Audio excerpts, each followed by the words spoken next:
Mateo 10, versículos 26 al 33. Dice: así que no los temáis, porque nada hay encubierto que no haya de ser manifestado, ni oculto que no haya de saberse. Lo que os digo en tinieblas, decidlo en la luz, y lo que oís al oído, proclamadlo desde las azoteas. Y no temáis a los que matan el cuerpo, mas el alma no pueden matar. Temed más bien a aquel que puede destruir el alma y el cuerpo en el infierno. ¿No se venden 2 pajarillos por 1 cuarto? Con todo, ni uno de ellos cae a tierra sin vuestro Padre. Pues aún vuestros cabellos están todos contados, así que no temáis. Más valéis vosotros que muchos pajarillos. A cualquiera, pues, que me confiese delante de los hombres, yo también le confesaré delante de mi Padre que está en los cielos. Y a cualquiera que me niegue delante de los hombres, yo también le negaré delante de mi Padre que está en los cielos. Permítanme hacer una oración. Padre Celestial, en esta mañana hemos leído una porción de la Escritura, de nuevo la hemos abierto, y te rogamos que, a pesar de las circunstancias en las que estamos, tú nos permitas entender de manera clara lo que tu palabra nos enseña. Ayúdanos a no tergiversarla, ayúdanos a encontrarla en su contexto y a hacer una aplicación pertinente que te dé la gloria solo a ti y no a nosotros. Amén y amén. Continuamos entonces con la exposición del libro de Mateo. Estoy tomando pasajes un poquito más amplios, más largos, para que vayamos cubriendo un poquito más el libro. Y espero que lo podamos ir entendiendo y vayamos viendo el hilo argumentador que trae Mateo en su escrito. Sí, quiero recordarles que el libro de Mateo finalmente pareciera ser una especie de instructivo para los ancianos que él está estableciendo en las iglesias que ha estado fundando en el primer siglo.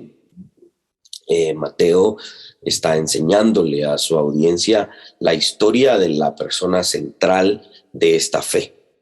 Y la persona central obviamente es Jesucristo. Y Mateo utiliza una figura central en todo el libro, y esa es la figura del rey y su reino. Y Mateo está aquí entonces continuando con esa figura, presentando a Jesucristo como lo que es el rey de los judíos. La redención que este rey trae no es un asunto privado, ni encubierto o secreto. De hecho, es un asunto público que se ha proclamado de muchas maneras en el tiempo, en la historia de la humanidad. Al hacerlo, muchos han perdido la vida, ¿sí? Muchos han dado su vida y tenemos el testimonio de que han puesto su vida por la proclamación del reino de Dios. Jesucristo es el ejemplo supremo, él mismo en su carne, ya que puso su vida por la proclamación del reino y obviamente por nuestra salvación. La redención implica, como este pasaje lo va a ver, una confesión pública de que Jesucristo es Señor y Rey. Jesús no nos ha desconocido. Jesús, cuando nos dijo que nos salvaba, cuando Jesús nos dijo que nos extendía misericordia, no lo hizo en secreto y delante del Padre no lo negó. De la misma manera, nosotros no hemos de negar a Jesucristo, quien nos ha salvado y nos ha redimido. Aquel que lo haga, pues obviamente encontrará un castigo eterno. ¿Cómo interpretamos entonces estas frases que estamos viendo en este pasaje? Primero, las palabritas del versículo 26 en el mero inicio dicen: así que no los temáis. Bueno, no los temáis, ¿a quiénes? Cualquier ser humano, sin la certeza ni la revelación que Jesús está dando en este discurso. Recordemos que Mateo 10 es un discurso misionero. Cualquier persona tendría temor de realizar esta labor misionera. El mismo Jesús ha estado anunciando lo que le depara a los discípulos al ir anunciando el reino de Dios y hacer esta labor. El temor en cualquier ser humano es comprensible en cierta medida cuando alguien anuncia los efectos de esta proclamación, ¿no? Jesús ha estado viniendo hablando de los sufrimientos, padecimientos, persecuciones que los discípulos van a enfrentar, y el temor, pues obviamente sería un asunto natural. Aquí Jesús está animando a sus discípulos a no temer a aquellos que van a causar este sufrimiento, aquellos que van a causar estas persecuciones y que van a causar estos padecimientos. Esto hacía necesario el decir algo sobre, entonces, cómo manejar este temor. Este pasaje que estamos viendo acá nos va a enseñar, o mejor dicho, le iba a enseñar a los discípulos cómo manejar ese temor a los padecimientos, a las persecuciones, o a aquellos que iban a estar en contra de la proclamación del reino. Y obviamente esto nos va a poner en una perspectiva de los estándares altos que el discipulado, como una perspectiva de vida, presupone.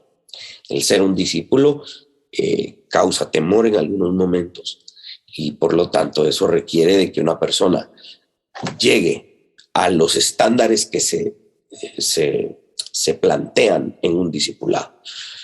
Es como cuando alguien va al ejército y se enlista.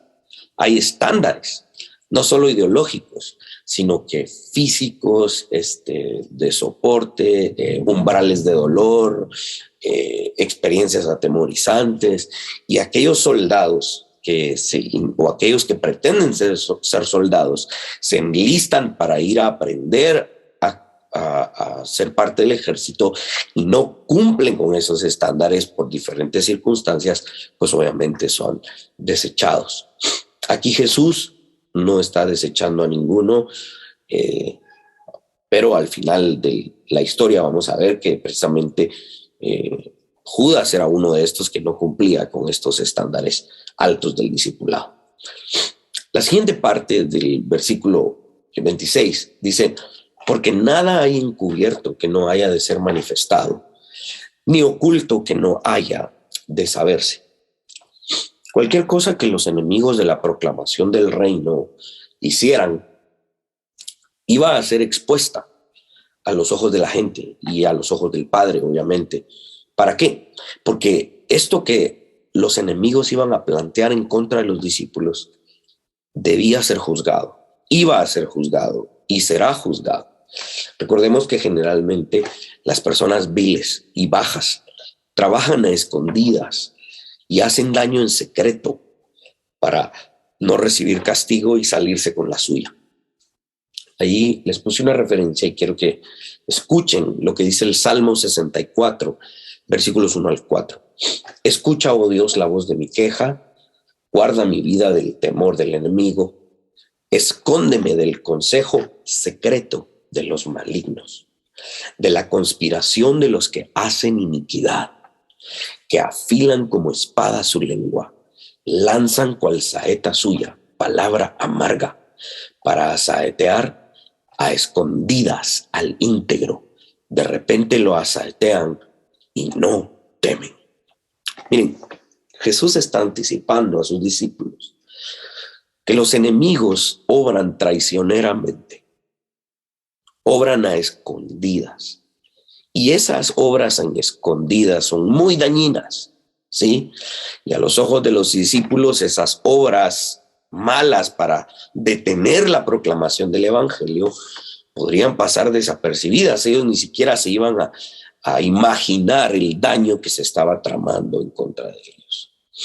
Ahora, Jesús va a contrastar cómo estos discípulos de las tinieblas obran con cómo los discípulos de Jesús, o los discípulos de la luz, deben obrar. Y esta es por eso tan importante estudiar el texto en su forma literaria original, porque aquí Mateo nos está planteando un contraste muy claro. Escuchen lo que acaba de pasar. en secreto, en lo oscuro, estos enemigos están obrando. ¿Cómo deben obrar los discípulos de Cristo? Verso 27, el contraste. Lo que os digo en tinieblas, decidlo en la luz, y lo que oís al oído, proclamadlo desde las azoteas. Miren, los tejados en el primer siglo, y tal vez también mucho antes, los tejados planos, digamos las terrazas de las casas, proporcionaban el mejor lugar para gritar mensajes sobre las calles llenas de gente. Era como un púlpito en alguna medida. Este es un contraste muy claro, como les digo, entre los discípulos de la luz y los discípulos de la oscuridad. Desde el jardín del Edén, Satanás buscó operar en secreto. Vean cómo las artimañas de los enemigos del reino se reproducen desde el inicio. Desde el jardín, Satanás obró a escondidas en donde solo Eva le escuchara. Algunos teólogos creen, yo me inclino muchas veces por esa opinión, de que Adán no era ignorante de las pláticas de Eva con la serpiente, y probablemente no fue una sola plática, 2 minutos y la convenció a Eva, no, probablemente la serpiente ya venía hablando con Eva, y pues en la Biblia se nos plantea más el relato que obviamente sucedió, y que Eva pues no solamente fue engañada de un momento a otro. Pero esta es la forma en la que el enemigo opera desde el principio. Pero el Creador obró al contrario. El Creador obró en lo público, en lo abierto, para que su obra se pudiese desplegar y ver. Aquellos que se dejan utilizar por Satanás son los que finalmente publican los propósitos de Satanás en lo abierto. Pero el engañador, donde nació la mentira, cobardemente, siempre esconde su rostro, porque sabe que sus obras son malas, son deshonrosas. Los discípulos de Jesús habrían de llevar a lo público lo que habían recibido en la intimidad con Jesús. Por eso es que esta parte del verso demanda que la proclamación del reino de Dios sea desde las azoteas, a plena luz del día, a tiempo y fuera de tiempo, como diría Pablo en 2 Timoteo capítulo 4, versículo 2. Jesús continúa en su discurso y dice, verso 28, y no temáis a los que matan el cuerpo, mas el alma no pueden matar. Este temor es mucho más que un respeto, como generalmente utilizamos en la palabra como respeto. Este temor a Dios era central en la sabiduría judía, y se enfatiza repetidamente en la literatura judía. Cuando los discípulos proclamasen públicamente el reino de Dios, los enemigos estarían dispuestos entonces a llevar a cabo sus maquinaciones, y esas maquinaciones serían pues básicamente asesinarlos, hacerles daño físico, a lo que Jesús anticipa que los discípulos no deberían temer, ya que lo único que podían matar era el cuerpo, y el cuerpo es algo que no es que no tenga valor, como lo vamos a explicar ahorita en un momento, pero en relación al valor del alma, el cuerpo estaría en este discurso en un segundo plano. La palabra cuerpo viene del griego soma, que quiere decir cuerpo humano, naturaleza física, ¿sí? Un cuerpo viviente. Pero esto es lo más importante, el cuerpo es el instrumento del alma, ¿sí? El cuerpo es el instrumento del alma. El cuerpo y el alma eran destruidos instantáneamente. En algunas tradiciones judías eso era lo que creían. Cuando alguien moría, tanto su alma como su cuerpo eran destruidas en el infierno. En otras tradiciones judías, eran perpetuamente destruidos y atormentados, contrariamente a las afirmaciones de muchos eruditos modernos. Muchos judíos de este periodo estaban de acuerdo en que la mayoría de los griegos, junto con la mayoría de los griegos, en que el alma y el cuerpo estaban separados por la muerte. Aunque en este pasaje el cuerpo físico toma un segundo plano en relación con el alma, esto no significa que la Biblia enseñe que el cuerpo ha de ser menospreciado o que el cuerpo físico no tengamos ningún cuidado de él. No, al contrario, nuestro cuerpo es una creación de Dios, el templo y morada del Espíritu, como dice el Nuevo Testamento. Por lo tanto, el cuerpo físico tiene valor. Lo que aquí está implicado es que al momento de hacer la labor del reino, en el momento de la proclamación del reino de Dios, el cuerpo físico sería destruido, y eso no tendría tanta importancia como el alma, ya que el alma de todas maneras sería preservada. Estos enemigos de la proclamación del reino de Dios, los judíos primeramente, no tenían, y nadie nunca ha tenido y no tendrá la capacidad de llegar a tocar el alma de la persona. Ahora, veamos un poco sobre el término del alma. Viene del griego psique, ¿sí? Que significa vida, la persona, el aliento de vida, la fuerza vital que anima al cuerpo y se manifiesta en la respiración, ¿no? El asiento de los sentimientos, los deseos, las aversiones, afectos. El alma es considerado un ser moral diseñado para la vida eterna. El alma es una especie de esencia que se diferencia del cuerpo y que no se disuelve con la muerte. El uso general de la palabra alma en la Biblia es en el sentido de lo que se siente que pertenece más esencialmente a la vida del hombre cuando su vida corporal, física, ha llegado a su final. Esta es la parte inmaterial del ser humano, ¿sí? Algo que el enemigo no puede tocar, mucho menos aniquilar.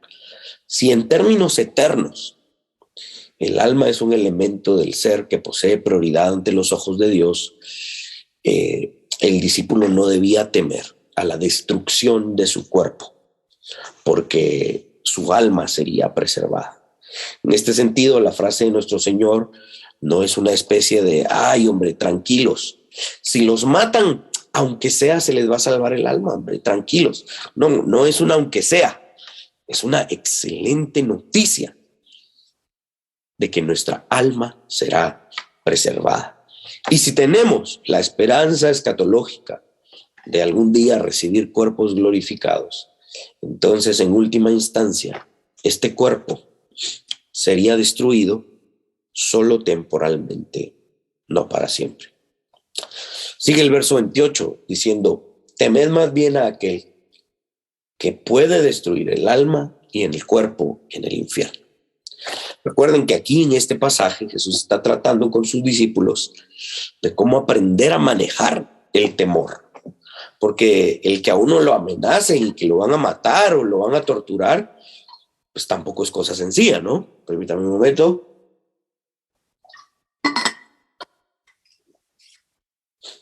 Todavía tengo la garganta bastante sensible, disculpen. Recuerden que aquí estamos tratando, Jesús está tratando de cómo aprender a manejar el temor. Y claro, el exponerse a esos padecimientos y sufrimientos y torturas iba a generar temor en los discípulos y ellos tenían que aprender a mantenerlo. Entonces Jesús les dice, bueno, ¿saben a qué sí hay que tenerle miedo? ¿Saben a quién sí hay que tenerle pavor? Es a aquel que puede destruir el cuerpo y el alma en el infierno. Lamentablemente, gran parte del cristianismo, diría yo, interpreta mal esto porque creen que aquí Jesús está hablando de Satanás.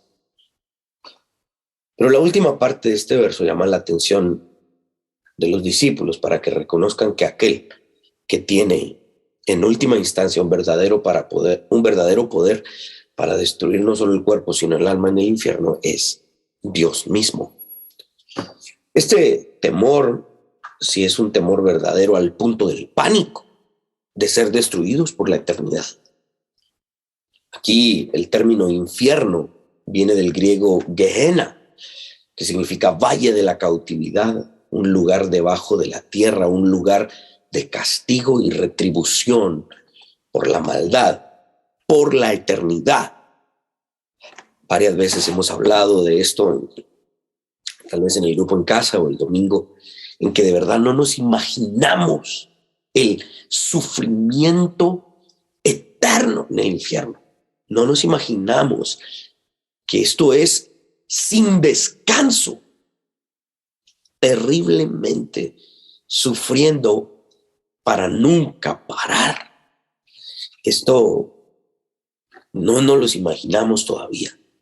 Por eso es que Jesús tal vez utilizó la mejor ilustración que los seres humanos podrían haber entendido en ese momento cuando los llevó al basurero de Jerusalén. Era un fuego que estaba en Jerusalén, en las afueras de Jerusalén, y que no paraba. Cualquier cosa que fuese echada en ese fuego sería destruida.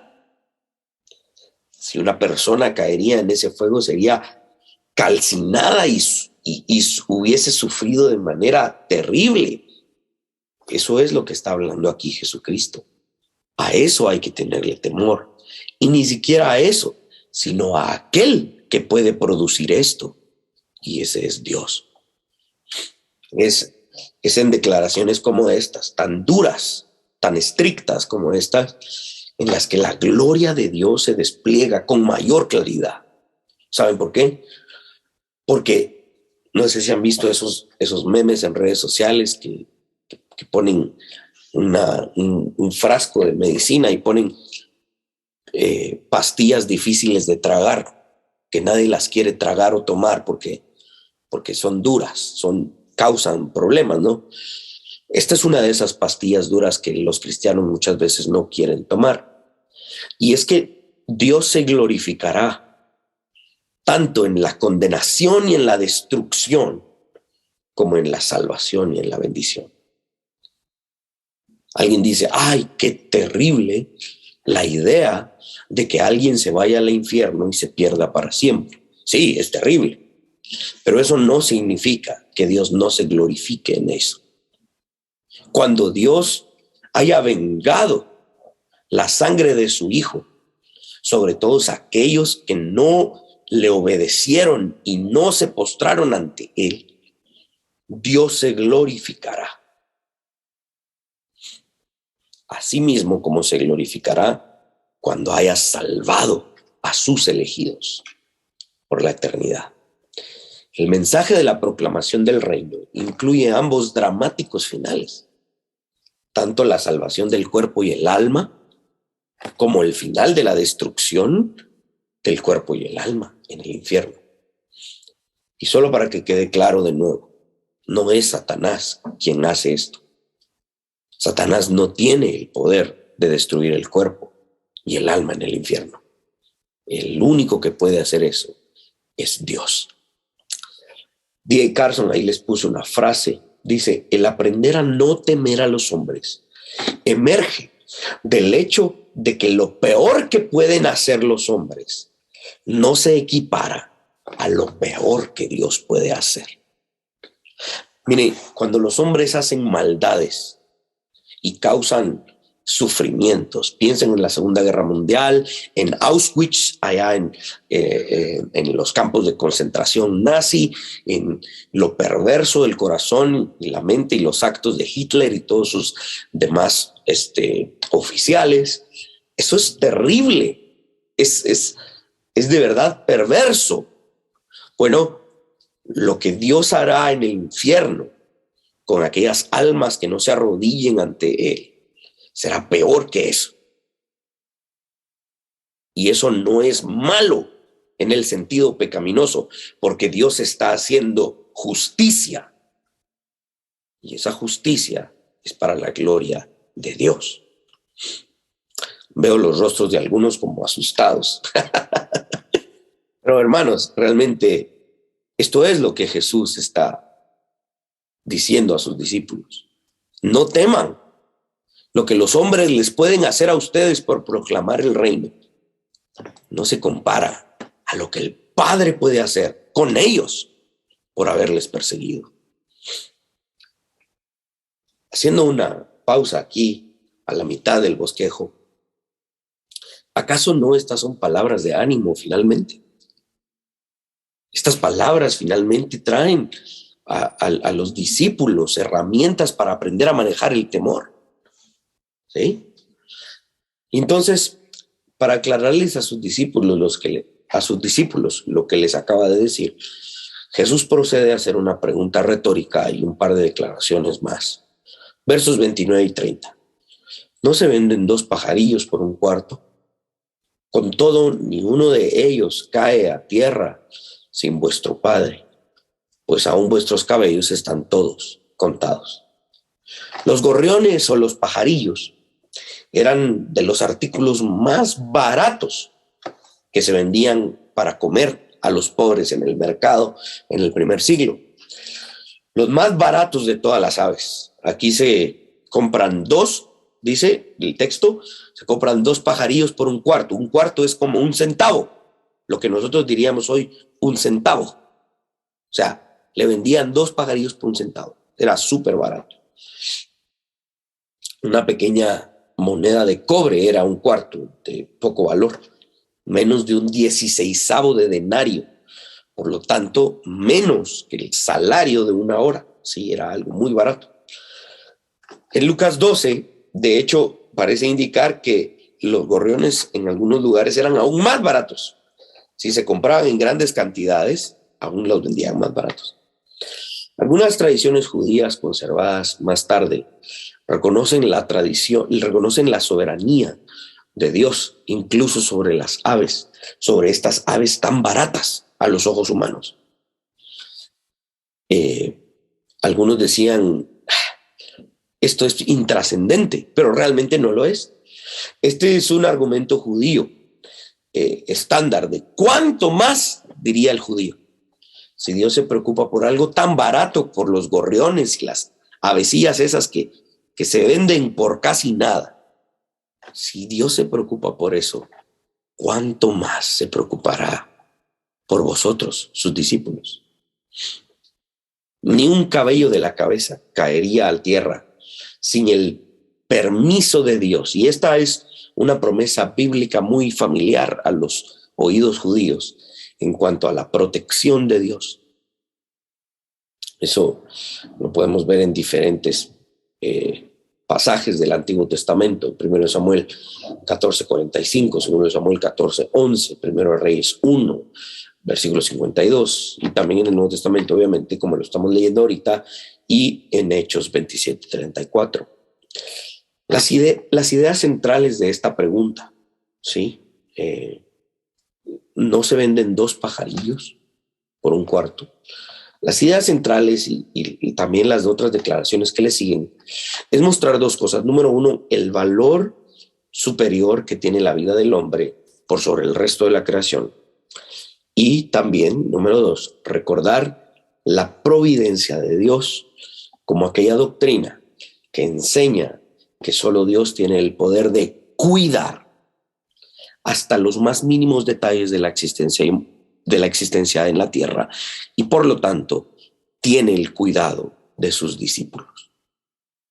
Esto lo vamos a tocar en la aplicación para ver cómo la doctrina de la providencia es un asunto tan relevante hoy, porque su cuidado está sobre nosotros. Si esto es así, si lo que Jesús está diciendo es cierto, lo que le está diciendo a sus discípulos, entonces sus discípulos no debiesen temer. Porque mientras el discípulo realiza la labor misionera de la proclamación del reino, la mano providencial de cuidado de Dios estaría sobre él. Aun cuando se perdiese el cuerpo, aun cuando los matasen, y de hecho a varios o a la mayoría de ellos sufrieron en su propio cuerpo su martirio, aún allí la mano providencial, cuidadora de Dios estuvo para preservar sus almas. Dios está en control hasta de cuántos cabellos tiene la cabeza de cada discípulo, por lo cual el único temor que debe de existir es el temor del que hablamos, el temor a Dios y a su ira, no el temor a los hombres ni a los enemigos del reino. Habiendo dicho esto, Jesús culmina versos 32 y 33, culmina al menos esta parte del discurso y dice: a cualquiera pues que me confiese delante de los hombres, yo también le confesaré delante de mi Padre que está en los cielos. Y a cualquiera que me niegue delante de los hombres, yo también le negaré delante de mi Padre que está en los cielos. La palabra confesar aquí, descrita, viene del griego homologeo, que significa admitir, acordar, declarar públicamente, confesar alianza o pacto, profesar, no negar, declarar abierta y voluntariamente, profesar ser adorador de alguien. Los maestros judíos hablaron de confesar a Dios y advirtieron en contra de negarlo. Jesús aquí habla en estos términos, pero de sí mismo. En algunas descripciones judías del día del juicio, el testimonio de los justos a favor o en contra de los demás tenía mucho peso para Dios. Los rabinos hablaron de los ángeles de Dios o de sus atributos de misericordia o juicio, defendiendo un caso ante él. Aquí Jesús, como abogado ante el Padre, pesa mucho más que cualquier otra cosa en este mundo. Porque aquel que haya de confesar a Cristo, hablándole a los discípulos, si están a punto de matarlos, de martirizarlos, de convertirlos en burla por la proclamación del reino, venía alguien y les preguntaban: ¿aún así confiesan a Jesús? Ellos hubiesen dicho: sí, confieso ser discípulo y adorador de Jesús. Eso haría que Jesús mismo devolviera esa recompensa en el día del juicio. Cuando el Padre preguntara: ¿y este Mateo quién es? Jesús inmediatamente saldría y diría: Padre, Mateo confesó que era mi discípulo. Por lo tanto, yo confieso que es hijo tuyo y redimido por la eternidad. En ese momento, cualquier peso, carga o ira en contra de Mateo sería liberada y Mateo entraría a gozar con el Señor de su reino. Veamos el orden de las ideas en este discurso. Número 1, ahí creo que se las puse. Número 1, o literal A: si no habían de temer a los enemigos del reino. B: si no habían de temer a las maquinaciones contrarias ocultas. C: si no habían de temer a que el cuerpo fuese destruido. D: si el alma sería preservada por la providencia. Entonces no había razón para no confesar a Jesucristo como Rey. La confesión pública era una conclusión natural para el discípulo al momento de testificar. Espero que seamos capaces de observar la bondad de Dios, y a pesar de los peligros, Dios estaba garantizando la preservación de las almas de sus discípulos, y por lo tanto no deberían tener ningún problema, ningún temor en confesar a Jesucristo como el único y verdadero Rey. Confesar a Jesús delante de los hombres tenía implicaciones muy diferentes a las que hoy nosotros experimentamos. Yo me puedo parar hoy frente al Palacio de Guatemala, en la Plaza Central, incluso con un megáfono, y decir: yo soy discípulo de Jesucristo, yo soy adorador de Jesucristo, y nadie me va a hacer nada. Incluso puedo encontrar una reunión de ateos hoy en Guatemala o en algún lugar y ir a declarar que yo soy profesante de la fe en Jesucristo, y tal vez lo más que van a hacer es que se van a burlar de mí, me van a tirar tomates o qué sé yo, pero mi vida no creo que vaya a ser atentada por confesar a Jesucristo. Vean, la confesión de Jesucristo en el primer siglo era un asunto mucho más severo. Era un crimen. Para nosotros hoy no es un crimen, al menos no todavía, y esperamos que no lo sea nunca. En aquel momento significaba problemas con la ley del imperio. Tenía implicaciones religiosas porque significaba que Jesús era proclamado como el Mesías, y eso significaba en una confrontación directa con los fariseos, y podían llevarlos a la muerte. De hecho, los llevaron a la muerte a algunos. Cumplir con confesar a Jesús delante de los hombres era una demanda que solo los valientes podían cumplir en ese momento.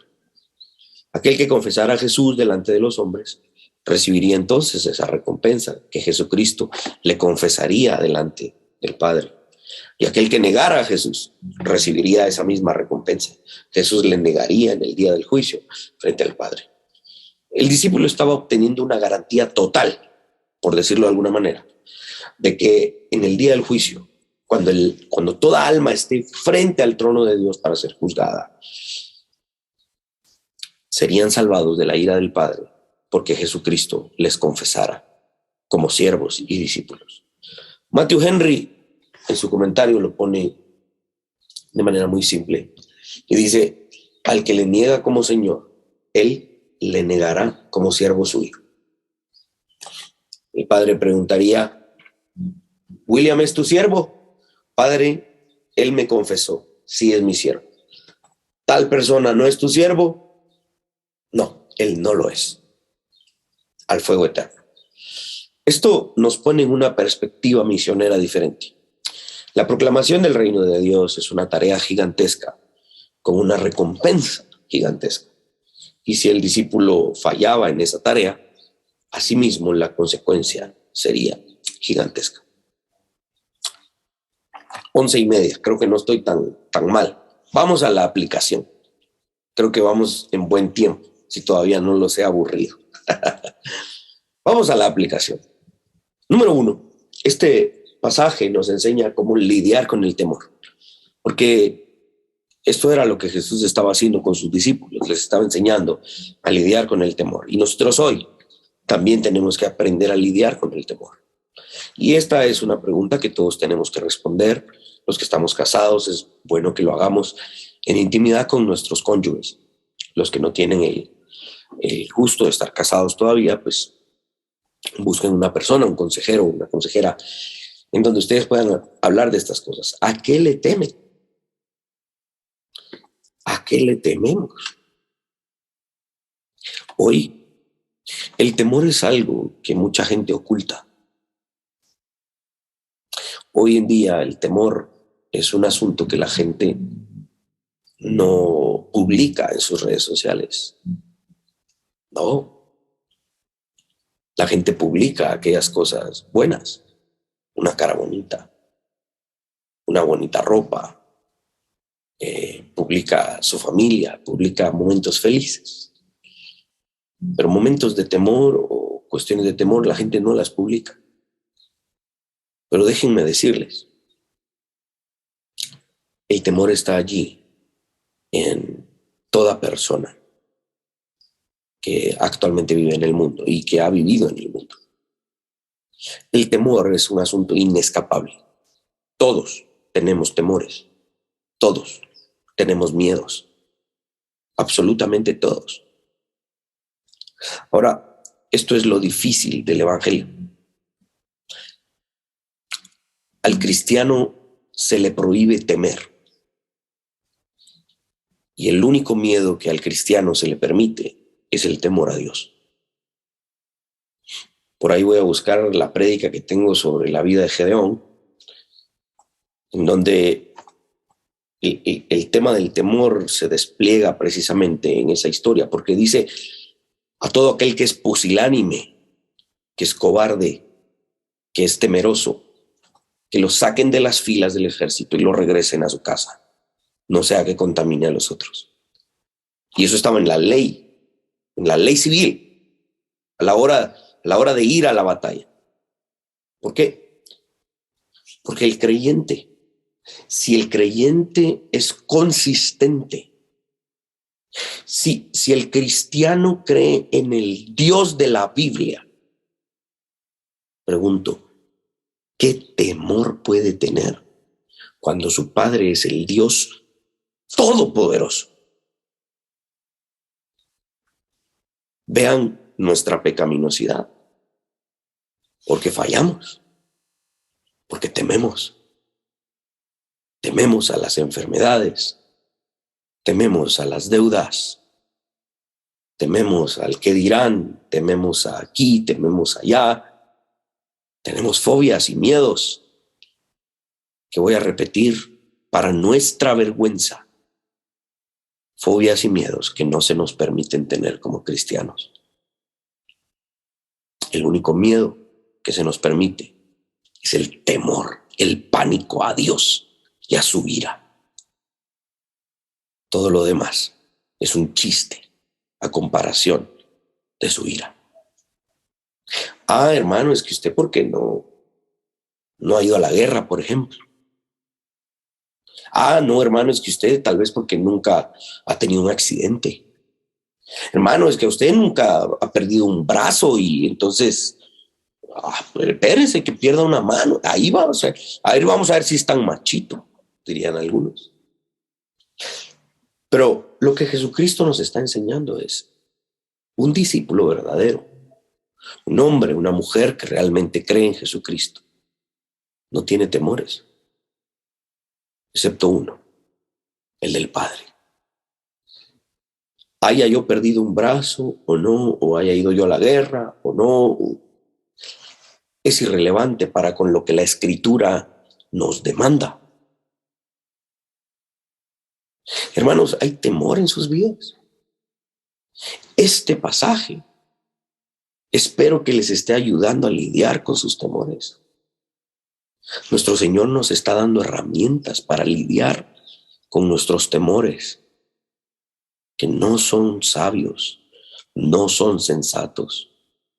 Si alguien de ustedes teme más al hombre que a Dios, arrepiéntase, porque el único temor que se nos permite es el temor a Dios. 3 cosas prácticas puedo yo sacar de este pasaje para lidiar con el temor. Número 1, creo que ahí se las puse. Aquello que desconocemos será expuesto a la luz y no nos hará daño. Si hay algo en nuestra vida que está oculto, créanme, nos va a hacer daño. Por eso dice el proverbio, aquel que confiesa su pecado y se aparta, alcanzará misericordia. Eso implica que lo contrario es que si no confiesa y no aparta, lo mantiene en secreto y eso se sigue pudriendo.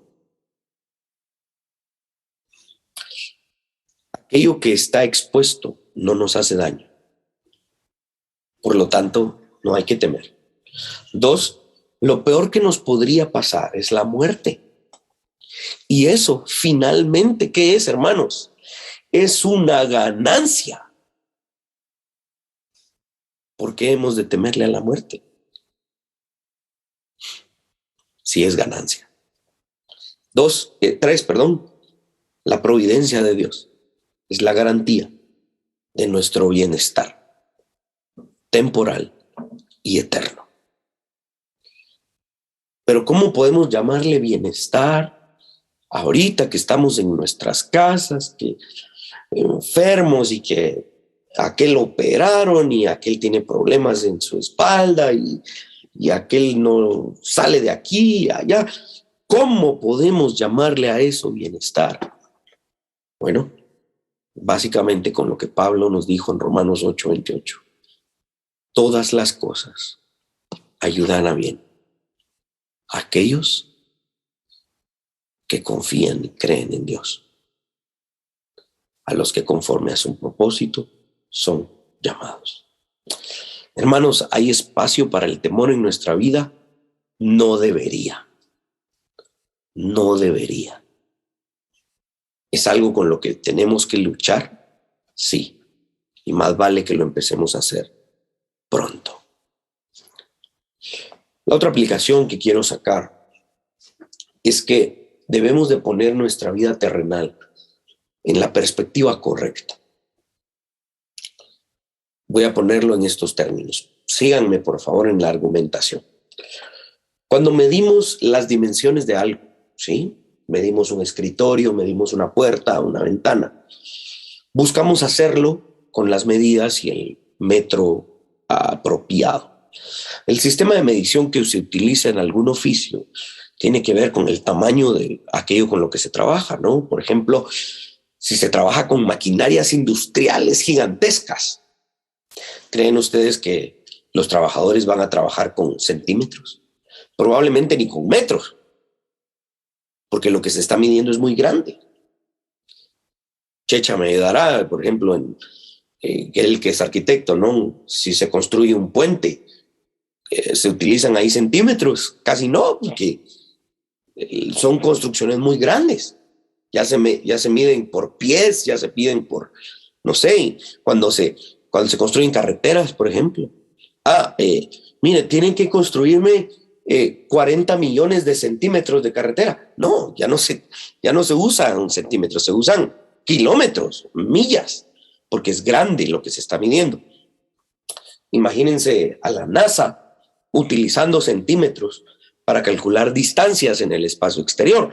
No es adecuado. El sistema de medición tiene que cambiar. De la misma manera, cuando hablamos de nuestra vida en Cristo, mis hermanos, una vez hemos sido trasladados al reino de la luz, la medida temporal ya no es la medida correcta. El cristiano ya no debe pensar en de aquí a 5 años, de aquí a 10 años, cuando tenga 80 años. No, el cristiano ahora piensa en términos eternos. Lo que yo hago en este teléfono cuando me meto a ver redes sociales, cuando me meto a husmear en la vida de otras personas, eso tiene implicaciones eternas. Ya no es un asunto de a ver qué dicen mañana. No. Obviamente, no les estoy diciendo que no se preocupen porque mañana tienen que ir a trabajar o que dentro de una semana tienen que entregar un proyecto. Obviamente, esas son cuestiones que se nos requieren porque nuestro trabajo aquí tiene implicaciones temporales. Pero aquí estoy hablando, mis hermanos, de su alma. Estoy hablando de su eternidad. Estoy hablando del estado en el que ustedes van a estar después de la muerte. No midan eso con el metro de la temporalidad. Midan eso con el metro de lo eterno. Quiero ponerles un ejemplo. Hay un hombre muy famoso actualmente que se llama Elon Musk. Elon Musk es un magnate de la tecnología. Actualmente, en 2022, uno de los hombres más adinerados del mundo. Se supone que iba a comprar esta red social de Twitter por más de 40 billones de dólares. Y el cuate, pues, tiene muchísimo más dinero que eso, ¿no? Perdón. Elon Musk dice que es imperativo que los seres humanos hagamos del planeta Marte un planeta habitable, porque la humanidad es una especie que necesita ser preservada en otros planetas. O sea, Elon Musk sí está construyendo tecnología para que en un futuro los seres humanos vayan a vivir a otro planeta. Ese es su fortuna, él la está invirtiendo en eso. Ustedes pueden ver entrevistas y cosas que él dice ahí en YouTube, ¿verdad? Ahí ponen Elon Musk y les van a aparecer miles de resultados. Miren, él dice que un evento catastrófico de extinción en la Tierra es inevitable. Según Elon Musk, la Tierra tiene una fecha límite. Los seres humanos nos vamos a extinguir, según él. Y si seguimos viviendo como vivimos, estamos arruinando el planeta, vamos a destruir el planeta y nos vamos a extinguir. Por eso es que tenemos que buscar emigrar a otros planetas. Esa es su idea, de verdad. Ok, creo que somos cristianos y creemos en la Biblia. Creemos que la tierra fue creada por Dios. Creemos que fue creada para ser habitada para siempre. Ahí les puse algunas referencias bíblicas en sus bosquejos para que ustedes las busquen después.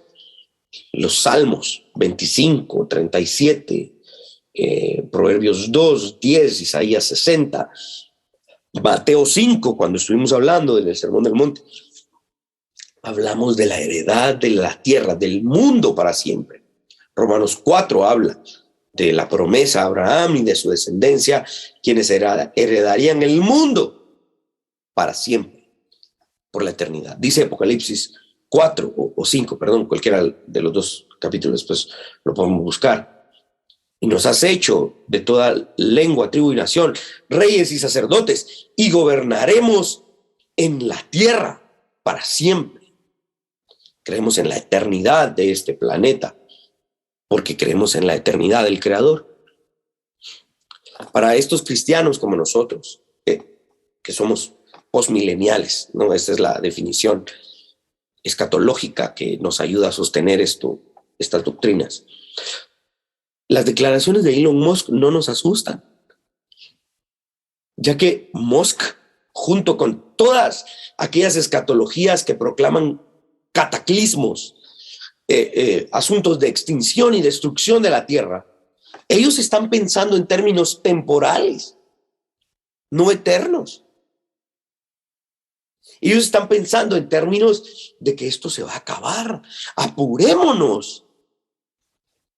Aquellos que sabemos que Dios es un Dios providencial, no tenemos miedo de esto. En esas mismas líneas de argumentación, el doctor Gary DeMar escribe en un artículo: los evolucionistas no temen al creacionismo, ellos temen al postmilenialismo. ¿Por qué? Uno de los elementos del postmilenialismo como escatología bíblica es que proclama la eternidad de la tierra y no su destrucción por medio de una serie de cataclismos provocados por un anticristo y cosas que otras escatologías dicen. La eternidad, mis hermanos, la eternidad es un concepto revelado en la Escritura. ¿A partir de qué? Del carácter y la naturaleza del Dios creador. El concepto de la eternidad es un concepto revelado, no científico. Por lo tanto, el concepto de la eternidad es un concepto superior a cualquier cientificismo.